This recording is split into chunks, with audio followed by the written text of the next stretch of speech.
கொக்கென்று நின்றவனாம் சூரனவன் உடல் கிழித்து பிழை உணர்த்திப் பேறு தந்த பெருங்கருணை பெருமானே.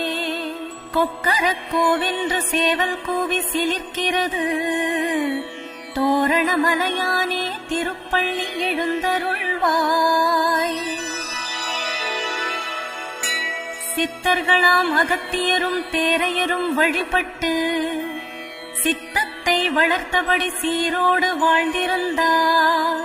சித்தர்களின் சித்தனாக நின்றவனே ஸ்ரீமுருகா, தோரணமலையானே திருப்பள்ளி எழுந்தருள்வாய்.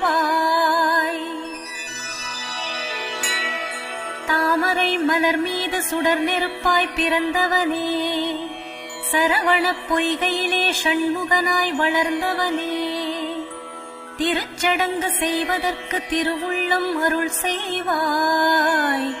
தோரணமலையானே திருப்பள்ளி எழுந்தருள்வாய்.